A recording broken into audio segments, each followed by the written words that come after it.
Hello, friends. Welcome back to another episode of Theology in the Raw. My guest today is Adam Davidson, who was a business and economics journalist for over 30 years at NPR, New York Times, New Yorker, and elsewhere, and he co-founded NPR's Planet Money.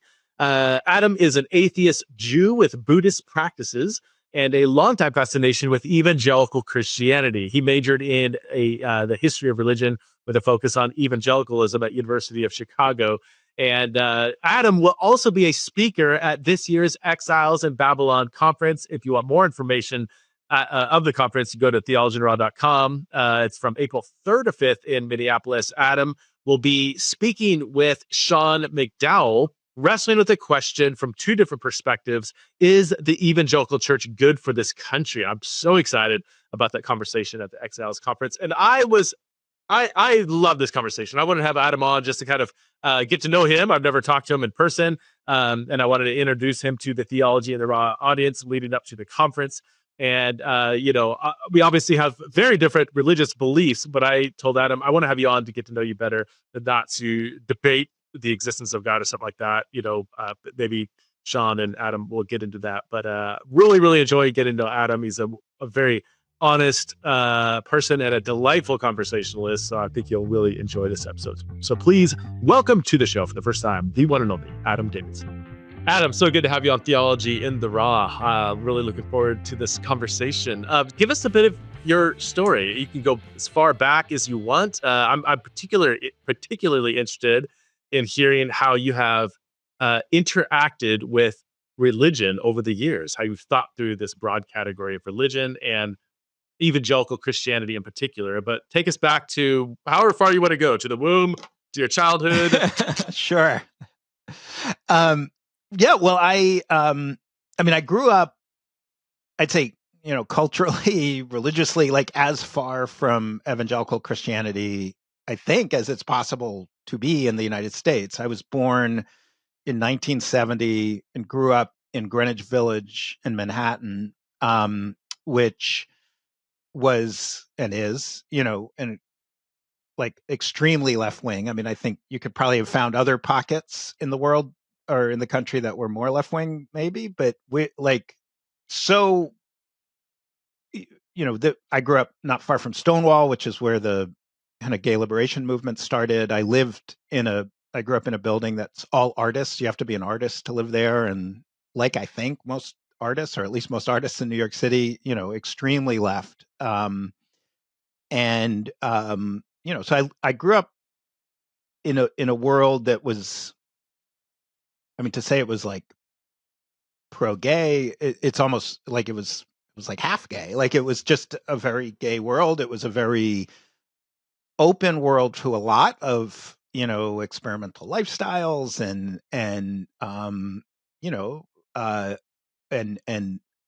like kind of creative expression, growing up, I didn't, in grade school, like we called our teachers by their first name and we didn't have desks. We would just kind of lie around. And so like, it was, if you think of like the hippies of the 60s, my parents were a little older, so they were more like, but those people growing up having kids like that's the world I grew up in.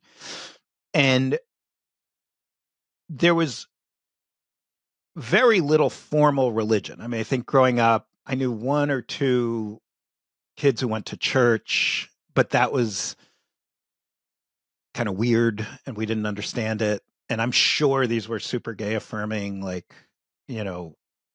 left end of mainline Protestant. My dad grew up American Baptist, so kind of what they call soft shell Baptist, but my dad was still is a very strong atheist.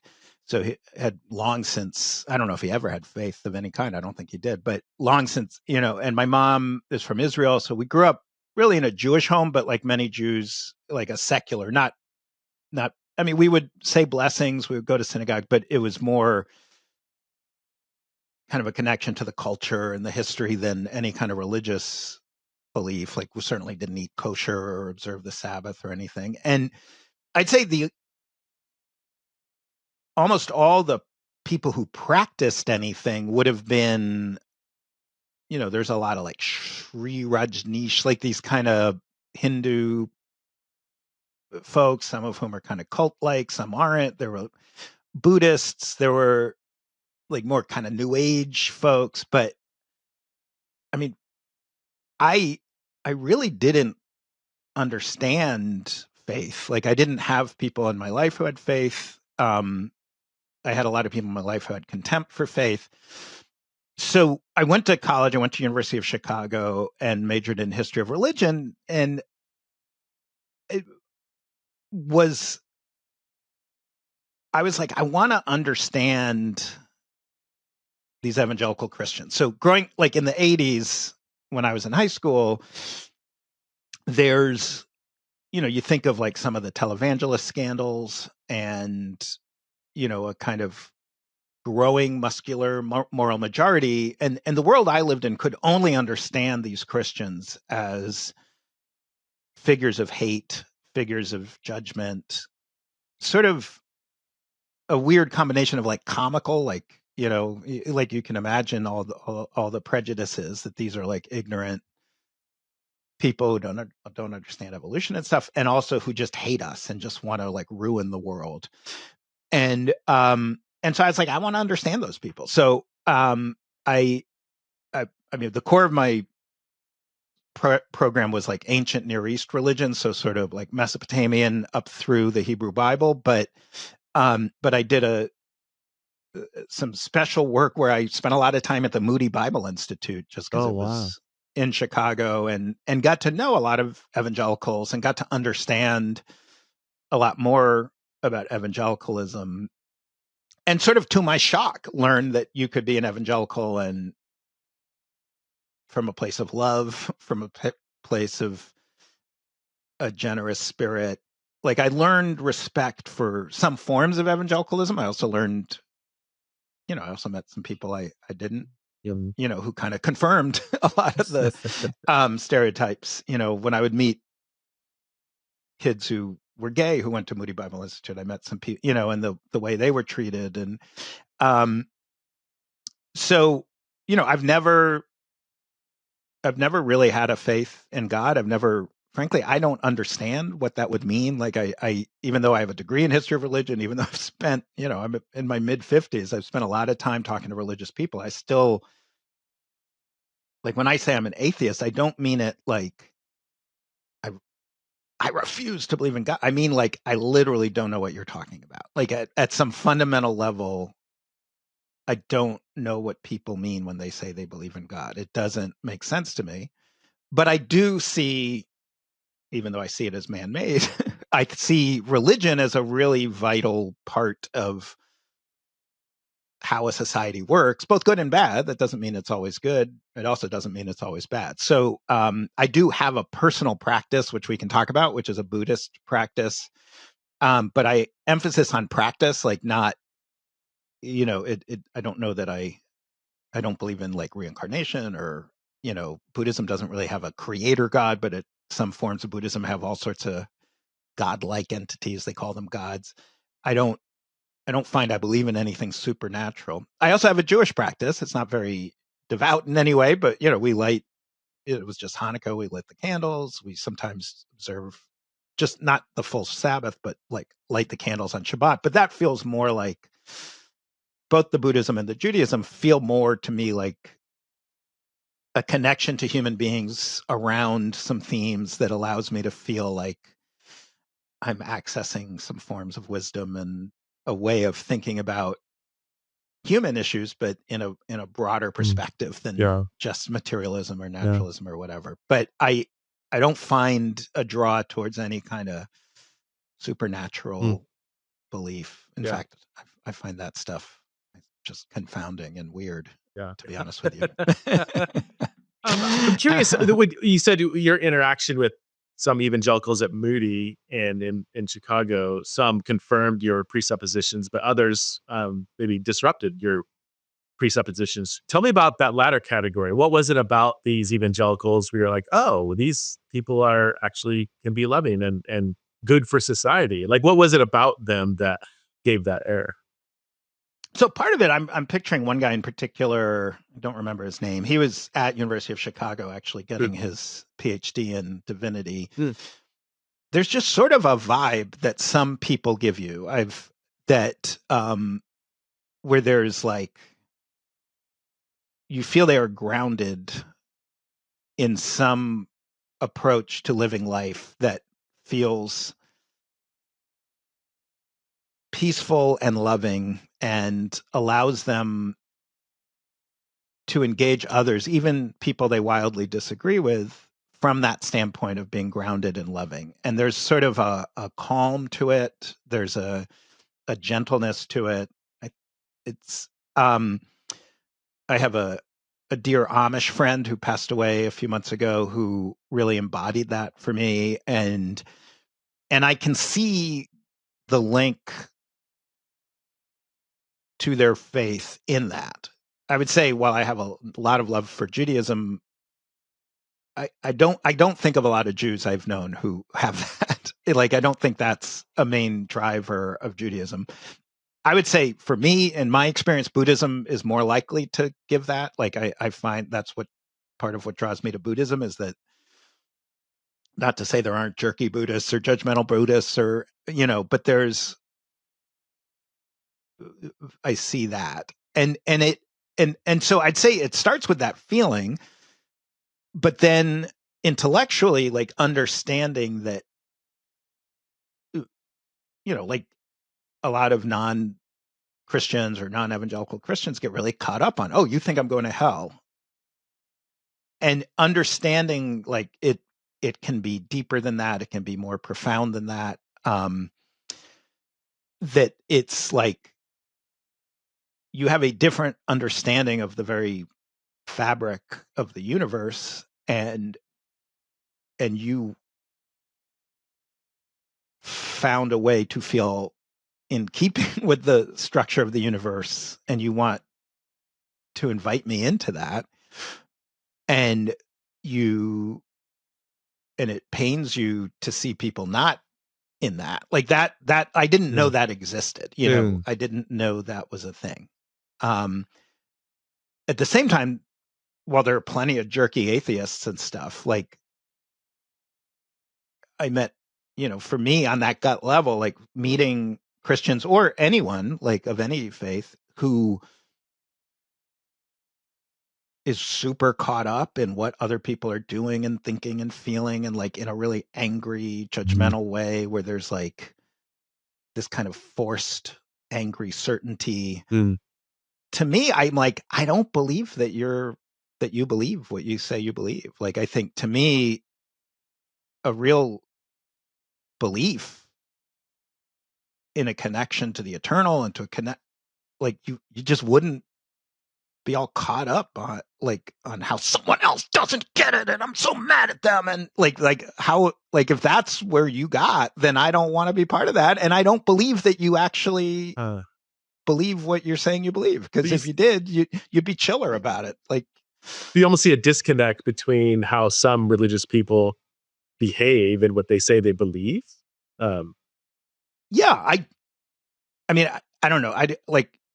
I'm not saying this in some, like, big, like, I'm ready to, like, argue with William Lane Craig in some really formal way about it or something. I love that you know all these names. This is so fun. Yeah. Yeah. I don't know why my calm, happy place is watching evangelical YouTube and also so watching funny. also watching atheist YouTube, and like, I don't know why. I can't explain it. It makes no sense to anyone I know or myself. We all have our guilty pleasures, stuff we watch on YouTube that we will publicize. Yeah. Yeah. So I'm not trying to make some big, like, philosophical, like, proof. I don't want, like, Capturing Christianity to do a whole, like, debunking of my arguments or something. I'm just throwing out, Bertuzzi, what's his name? If someone is spending a lot of time really focused on how other people are doing things wrong, I don't understand. Like, if you really truly, like, have accepted and believe that God created the universe, gave his son to remove all our sins, and you have access to a new life born in this good news, and you're in a position to share it, I don't think you're like, I don't see how you go from that to like freaking out about some people are having brunch and there are drag queens there, or like there's like 12 kids in the country who think their gender is different than what they were assigned at birth and being super angry about it. I'm fine with you not wanting your kids to go, or even not wanting that to exist, but I would think you, if you truly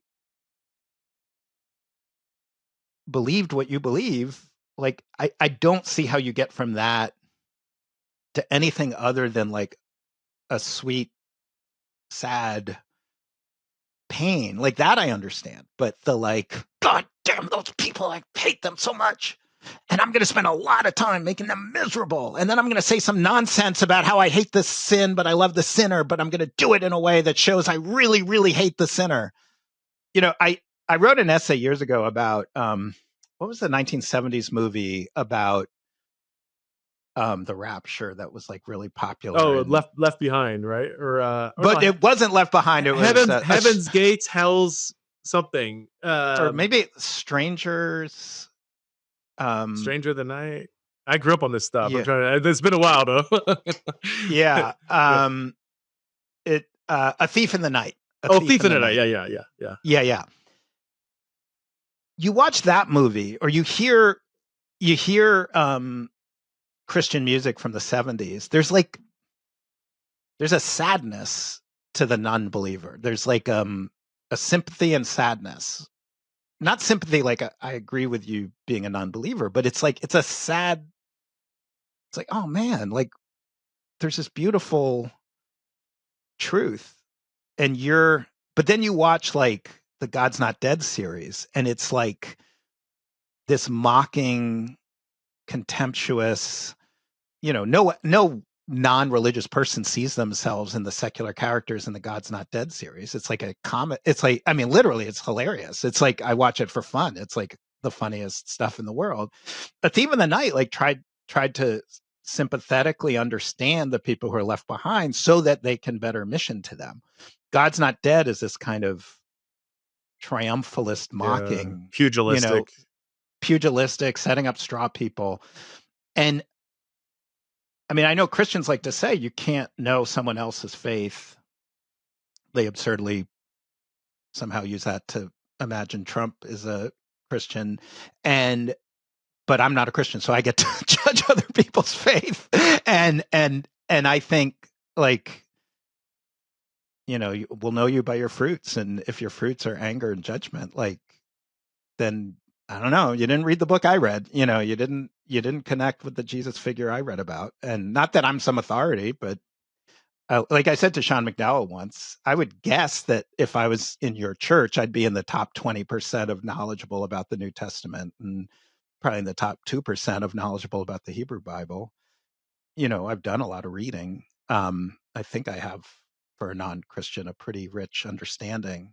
So anyway, that's sort of where I land, and I mean, we can get into it, but from the outside, I like to think a loving outsider perspective, I'm heartbroken by where the evangelical church is right now. It's like a crisis of unbelievable, like it's just unbelievable. I can't believe it. So just to be clear, so when you reflect back in like the 1970s version of Christianity, while you disagreed, you felt like the posture was a lot better. It was a grief over people who didn't have um, this knowledge that led to life or whatever. But now it's much more pugilistic, angry, combative. Where did that Yeah. shift come from? Do you think? Yeah, and I don't want to say this speaks to everybody. No, like, sure. You're speaking of generalities. Yeah, we get that. Yeah. Generalities, but you are like A Thief in the Night, as I understand it, was like a major thing in Christian circles. Like it really spread. I don't think that vibe. I don't know. I'm happy to be told I'm wrong, and that there's lots of movies I haven't seen. But I'm a pretty avid consumer. And there are lots of people who are trying, today. Like, so I really don't want to overgeneralize, because I think there are tons of I personally know plenty of Christians who are like, by my definition, which every Christian is free to completely ignore, obviously, but by my definition, seem like grounded in a true faith. But and I don't know that I have some unique insight, but Jimmy Carter just passed away. Like we saw from 1976 to 2000, starting with the moral majority and in the late 60s, we saw this, in my judgmental view, an explicit turning away from a turning towards power, turning towards, wanting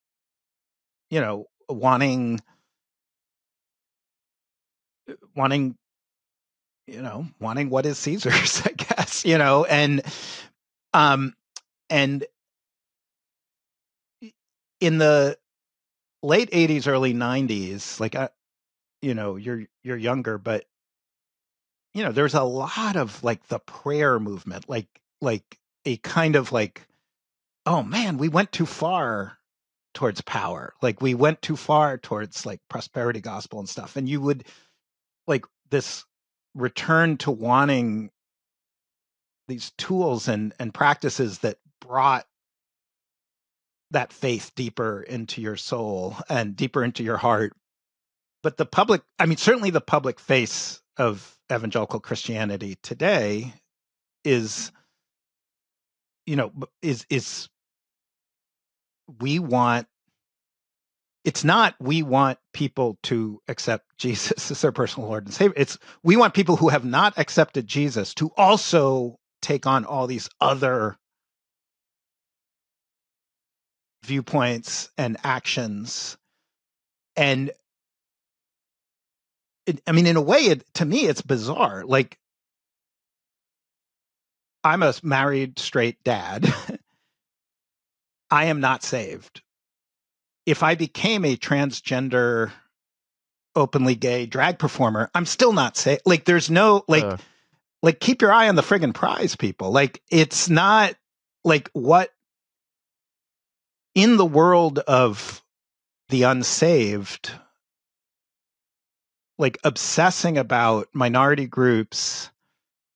And I can intellectually understand this feeling of like, I certainly don't agree with it, but I think I can understand this feeling of like, oh my goodness, we've really strayed so far, like in the 50s and even in the early 60s. Like, even if most people weren't what we would today call saved, they were living a moral life. And from a certain viewpoint, the kind of base of our culture is immoral or anti-moral. Again, not agreeing, but I can understand that pain, and I can understand the fear of like, I'm raising my children in this world, and the messages they might be getting are going to take them even further away from a moral life. Like, I can get myself to understand that, but I can't get myself to then obsessively,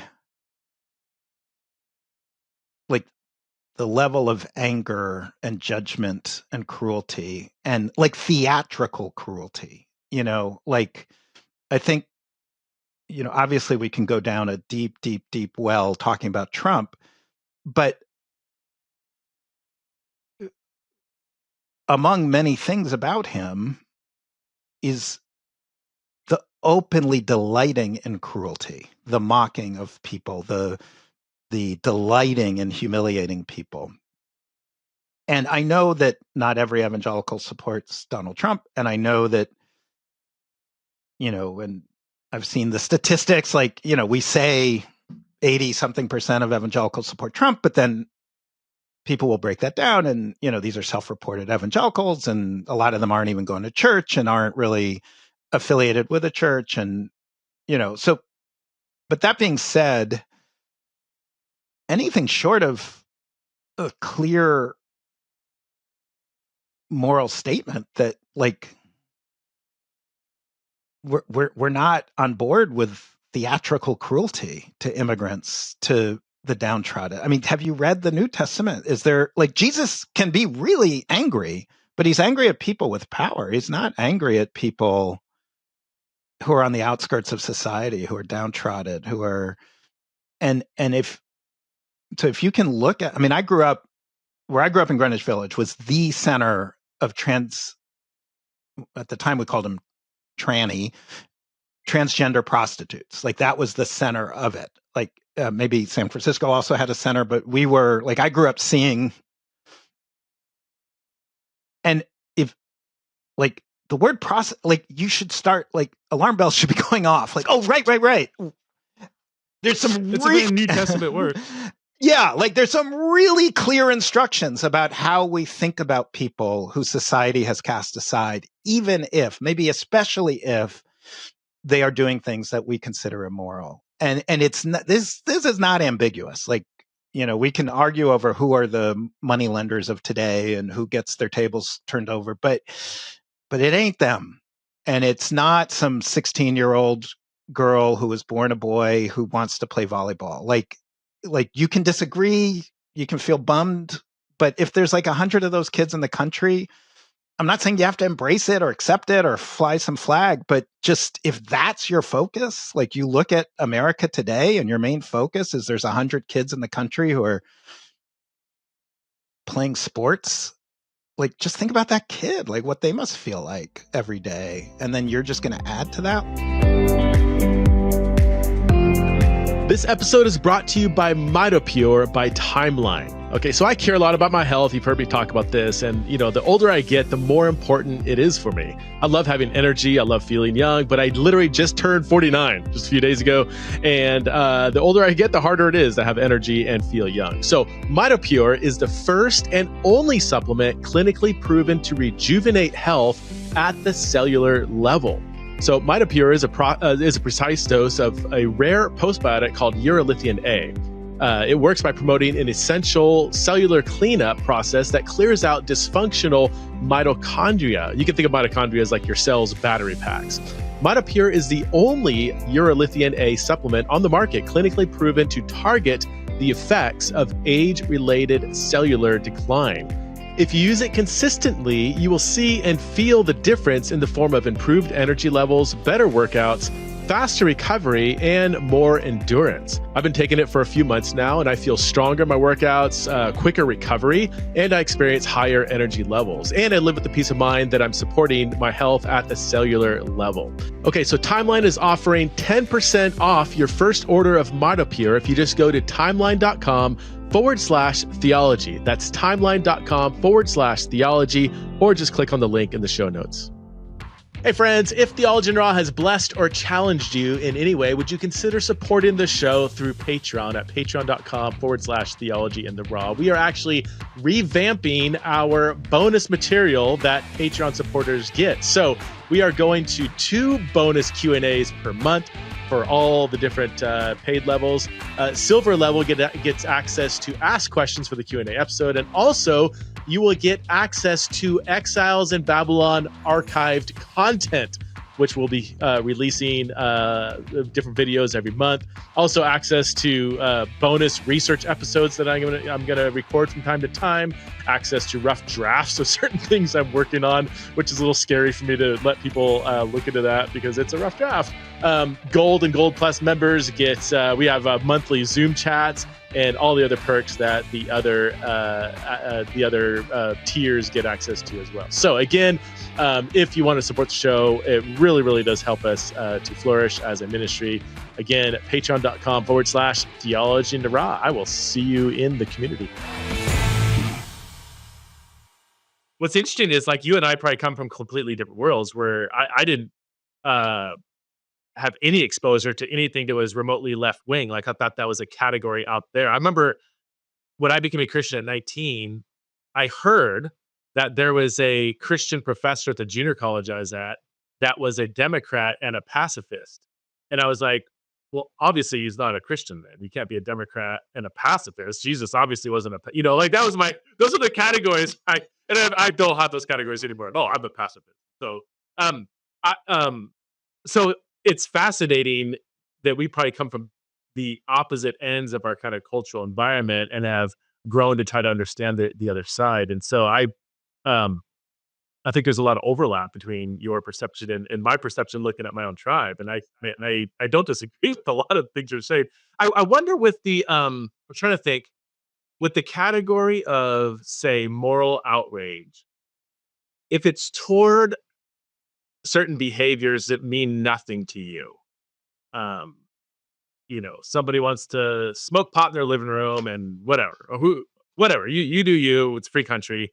But there's also certain categories in a melting pot society where somebody else's behavior might affect me. So um and there I would say I just wonder, I'm thinking out loud here because it seems like both sides would be equally upset at if for instance if a secular community saw Christians working out their values in a way that actually affected them, like were seen as unjust, maybe even. Um, then I would, let's put 10 commandments up in the public schoolhouse. Like I would see secular people being upset at that. Like, no, now your religious beliefs are infringing um, on me and my kids. I don't want my kids live to the 10 commandments. We're not religious. Like, how dare you put what if I put it, some Hindu statement on the public schools? You would be upset. So let's just not do that. But I think there would be a legitimate moral outrage.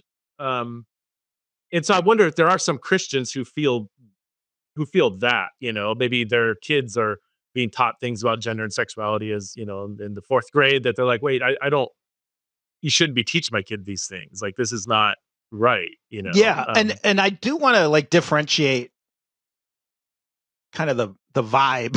I don't know why I'm using that word, but like the sense of the emotional content Hmm. and the actual policies. Like a posture in which they're expressing their moral out. Yeah.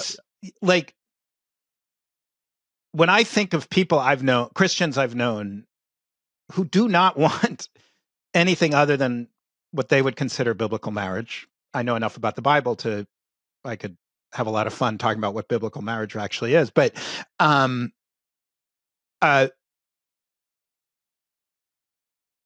so you can have all the judgments. You could say, I don't want any state support of transgender issues. I don't want any, medical treatment of anyone under 18. I don't want any open homosexual, whatever it is. And you can do that. I mean, can I say, as Jesus would? You could do it with love. You can do it with empathy. You can do it with maybe a bit of heartbreak. You don't have to do it. This is something I work on with my kid. Like, he's 13 and he's in a volatile age. And, I try and say to him, like, just because your friend said something that hurt your feelings doesn't mean you get to respond. I mean, you know how little kids are, or even he's not little anymore. Like, yeah, but he said, and it's like, yeah, he did say that. And that is hurtful. And he shouldn't say that. And you also shouldn't behave the way you behave. Like, it's so, like, I'm happy to also get into the policy conversation. I mean, I will say, like, in a smart alecky way, that if I wanted evangelical Christianity to go away, which I don't, I would say, please mandate 10 commandments. Please put it up in every school. Please force every kid to think of the Bible and evangelical reading of the Bible as the core, as something they have to study and they have to learn, because that'd be the best way. I mean, look at Europe, look at any country with a state mandated religion. Like, that'd be the best thing in the world for atheism. The problem is, I think we need, I don't know if we need faith, but I believe, this is my personal belief, and this is a new belief for me in the last few years, is that part of the crisis we're having in America is, I think there are real values in balancing, in having connections to spiritual, if not necessarily supernatural, practices and traditions. And so I think America would be much better off if more people had a grounded, loving practice, even if they disagreed. Like, you can disagree. You and I probably disagree on, like, a whole host of political issues. I feel like we could have a very loving, cool talk about it. Like it wouldn't be, you know what I mean? Yeah, we might agree more on that than we disagree. But Or maybe, yeah. I'm curious. Would you do you make a distinction? It sounds like you do. I mean, you haven't quite said this, but I think you would agree that when you look at the way how Jesus taught people to live, and then how you see many, not all, but many modern evangelicals living, seems like you see a disconnect there. Gandhi has this famous saying of, I love your Jesus. I just wish Christians would, be more like him. When you read the Gospels, Yeah. does you see Jesus? Do you resonate with a lot of what he taught and did and said? I do. I mean, I do, I place Jesus in a broader context. So I don't, I think some things that you might think of as uniquely Jesus, I would see as broader faith categories at the time. And, but that being said, yeah, I mean, take immigration, for example. I'm very pro-immigration. I honestly, I think America could have 1 billion people and it would be fine. I'm not, but leave that aside. Let's just say I have a strong belief that we need better border security, that we have too many undocumented immigrants, that we should have a process and blah, blah, blah. You can have all those views, but treat the immigrant the way Jesus treated the leper or the prostitute. It is, you don't have to delight in family separation. You don't have to delight in kids in cages, even if, which to me is ridiculous, but even if you believe at the end of the day, there's going to be kids in cages. It's just that's how this stuff works. You can still be sad about it. Looking at that kid or looking at that immigrant or looking at that transgender child, if you've come to a policy conclusion that their life is going to be filled with pain, you can still be sad about it, even if you think that's the right thing. And you can still approach it with love. I want to say there are a lot of Christians who are like that. I'm really not trying to say nobody is, but there are a lot of Christians who are not, and they are the loudest, most public ones. And what I notice is a lot of the Christians who do live the life I'm describing have kind of sat out. There's not a counter, at least that I see loudly. There's either pro-Trump or I don't talk about Trump because I don't want to get into that whole thing. And you don't even have to vote Democratic. You don't have to support Kamala, or it's too late anyway. You don't have to like Joe Biden. You can even vote for Trump and be sad about it, which I know there are people who do that. So I think for me, it's this vibe. It's this, what is the focus? How much do you think is, I mean, you're a journalist, so I often wonder, in our post-internet age, it seems like the most annoying, obnoxious voices get the headlines, where, Pastor Billy Bob in, Northeast Indiana, who visits old ladies in the hospital and has, prays for his congregation 2 hours every morning, and hasn't had an affair and, groped the secretary or whatever, and is faithful to his family and has been loving towards, gay people that show up at his church and stuff like that. They will never make the headline, So it gives us, this is me. I've been thinking about this a lot. Like how much of the news feed that we are involuntarily exposed, like we are, there's certain things that make the headlines and many things that don't. And that just seems to give such a warped perspective of Absolutely any community, really. But especially 100%. Okay. And I know 100%. Yeah. And I think social media makes it much worse. Yeah. I started my journalistic career in the early 90s, and Mm-hmm. you really didn't know, I was at the Chicago Tribune, and I was at the local public radio station in Chicago, and then I was at NPR, and you just didn't know what was hitting and what wasn't. We would have a bunch of stories, and then the next day we'd have a different bunch of stories, and you couldn't you didn't really know what was hitting and what wasn't. They would do these studies where they'd like sit a bunch of people in a room and give them the Chicago Tribune and just watch what articles they read. But that's such an artificial, and now instantly. And even though I've worked for mostly like, not like clickbaity publications, I've worked in NPR, New York Times, New Yorker. Still, like you feel like you develop a sense of what's really going to click and what isn't, and the vast gulf. Like I spent a year in Iraq as a reporter in 2003 to 2004, so that's before like major internet usage of media. Later, when we started getting data, it was basically like all you reporters in Baghdad who are risking your lives, nobody's reading you. Nobody cares, and that's like heartbreaking, that like I didn't know that in Iraq. Like and then you add to that social media and the proliferation. I really got lost. I really became a jerk and a half on Twitter. Like I was one of those guys screaming at everybody, getting into big fights, getting angry. And I do feel some shame and some deep regret about it. And so I think, of course, and that's why I do go out of my way to consume more content about evangelicals, about other groups. But it's still through a filter, right? It's still through, but I created Planet Money, which is I think the first like real professional podcast, like a news podcast created by a major. I think so. What year is that? How long ago was that? 2008. Oh, wow. So I didn't know podcasts. Yeah. Yeah. So I wasn't aware of any at the time. I've never heard of one that was earlier. That was, it was a world of like this, a couple jokers with microphones just yapping at each other. But, and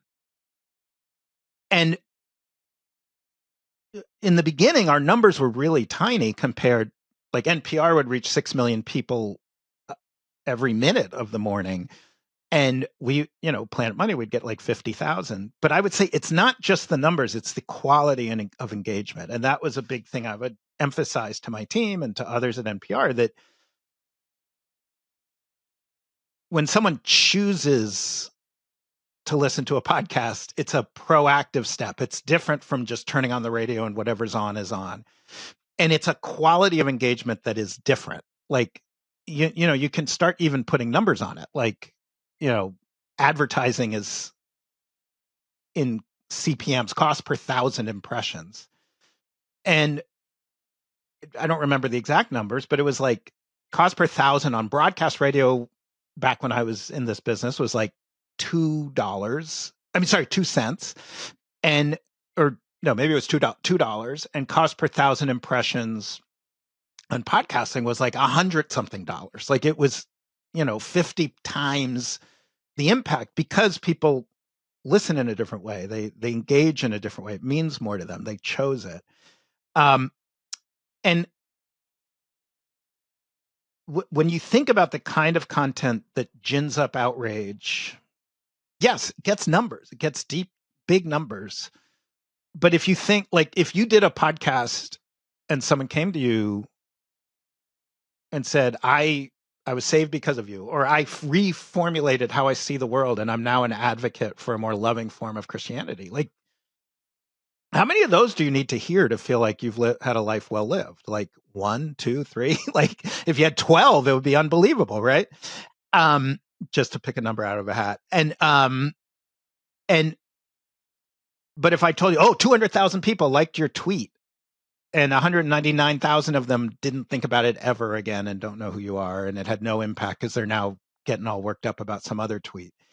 Like, so I think we get obsessed with these headline numbers, but I don't know. Has that radically changed the nature of journalism? I've heard journalists talk about this, that since, outrage, clickbait is rewarded, that journalists are falling into, saying things and doing things and writing the headline in a way that continues to feed that kind of algorithmic catastrophe, really. Yeah. I mean, my evangelical mission within journalism is to introduce this like number times impact, which doesn't really exist as a metric, and because it's harder to measure impact. I mean, you have some like ProPublica, which is a nonprofit investigative journalist outlet.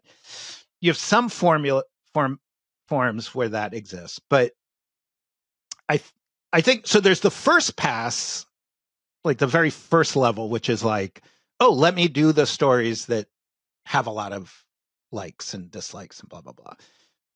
And that, if I can obnoxiously say, at elite media, I didn't see a lot of that. It would be like totally uncool to be like, do this story because it'll get a lot of likes. Like, it's there in the background. Like, you kind of feel better when more people engage than don't. But it's, and we look at, but it would be considered uncouth. But then you have like bosses looking at entire categories of coverage based on engagement, and you see like, oh, people want a lot of cooking content, or people want more celebrity content, or investigative reporting is really expensive. Like, it's really costly to have one or two or three reporters spend 6 months on a story that maybe goes nowhere. It's probably the most valuable thing journalism does, but it starts to become harder. Like when you're in a bundled product, like the old pre-internet media, where it's just, here's the newspaper every day, you can kind of see how, oh, okay, we want some percent of it to be investigative. We want some percent to be like coverage of Baghdad, and we want some percent to be like cooking and puzzles. But when you're like, oh, we thought 5% were doing the cooking stuff, it's like 98%. And we thought like 20% were reading the investigative, it's like 0.5%. So it that kind of second and third order, I think, is where you really see the destructive impact on our society, because not having investigative reporting makes us all worse off, I believe. So yeah, I think it's, but then the bigger issue, I would say, is the whole role of kind of official media has weakened so much that that the New York Times or the New Yorker or whatever is just seen as one more Twitter handle with a point of view. And I'm not here to say, oh, everything the New York Times or the New Yorker does is 100% great. Nobody complains more than people within an institution. And you get a bunch of New York Times reporters together, a bunch of New Yorker reporters, all we're going to do is grumble about, oh, did you see that stupid article so-and-so wrote or whatever. That being said, there's a fundamental difference between a news organization that has enormous brand value tied up in a reputation, that has a fact-checking process that corrects its mistakes, where culturally and institutionally saying outright falsehoods or just saying things that sound right and not doing enough checking is career ending. Like, that's just a fundamentally different universe of content than some guy with a Twitter handle who's just spouting off. And the fact that people don't understand that, and that to me is a bigger issue than journalists chasing clicks. Like that is a deep issue. Like when I read a New York Times article, I might disagree with some of it. I might think, oh, wait, I know that topic really well, and I think they missed some key points. But I'm never going to think that person knows nothing, did no research, or is deliberately misrepresenting the truth for some agenda. I will never think that, because it can't. Like, it has happened a few times, and those people have been humiliated and their bosses have been fired, and it's like a big deal. Whereas more activist media, or just some guy with a Twitter handle, that's all it is, right? Like, that's all. Yeah. Would you say, so this is an area outside my knowledge, but I listen broadly to lots of stuff, and it seems like a lot of the mainstream media outlets, aside from, say, Fox News and New York Post or something, are extremely biased politically, where the articles written that are clearly anti-Trump would far, far outweigh any article that would be critical of the Democratic Party. Like, would you see, in most, again, aside from Fox, maybe a couple others, that being the case? Like, I'm going to really push back on that, and okay. And this is a good conversation. Like, I'd love to Yeah. have this as a longer conversation. I covered Trump for 4 years for the New Yorker. Okay. He is a different kind of character than Joe Biden. If look, there, in my mind, there are a few overlapping issues. So I never within journalism, I think I'm seen as kind of very critical of journalism. A major bias area is we just don't know other people. I remember when gay marriage was a big issue in the early 2000s, I wasn't saying we should have 50-50 reporters who are for and against gay marriage, but I was like, we should at least know people who are against gay marriage. I didn't know reporters who even knew people who are against gay marriage. And so just to know them, or covering the Iraq War, I didn't know many reporters who had served in the military or knew people who had served in the military. I'm not saying there are none, but there are very few. As I said, there are very few evangelical Christians. I've known a couple who tended not to talk about it because they felt like it wasn't a safe place. So that's a deep issue. And Okay. Well, I think losing gatekeepers is a problem. Having gatekeepers is also a problem, right. and whoever the gatekeepers are. So I do think, I'm not going to say there's no bias or anything like that. And I will say most journalists do tend to be Democrat. That being said, there's a fundamentally different stance towards Trump than there was towards, say, Mitt Romney or John McCain or someone else. Where you have two people who fundamentally buy into our system, have displayed some level of basic competence and decency, who seem to understand our system. I could go on for days. I'd love you to read some of the work I did, work that the Trump organization said was accurate, nothing, this is, I don't know how you would objectively cover Trump and Joe Biden and be like, oh, for every corruption story on one side, there's a corruption story on the other. For every unethical, norm-breaking theatrical cruelty on one side, there's one on the other.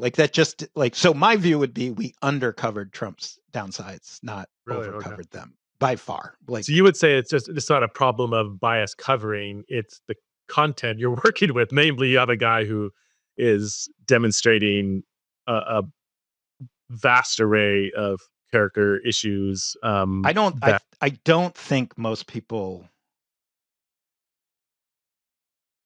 Look, I spent 4 years deep in his world. I talked to his business partners. I don't think people have really engaged who this guy is. Yeah, so if there is a lopsidedness, it's more towards Trump, not say the Republican Party or conservatives. He is a unique figure on the political scene. Yeah, I mean there are other Marjorie Taylor Greene. There are others who are kind of theatrically trying to. I keep using the word theatrical because I think that's a good word. They're performing a role. They're openly performing a role. All right. I hate to call this off, but I have to run to another call. You do. No. I totally lost track of time. I have so many other questions. We'll have to take this up offline, but I will see you, if anything, in April. Really excited about and I can't wait to have lots more conversations. This was so fun. Awesome. Thanks so much, Adam. Have a good one. Thank you. Take care.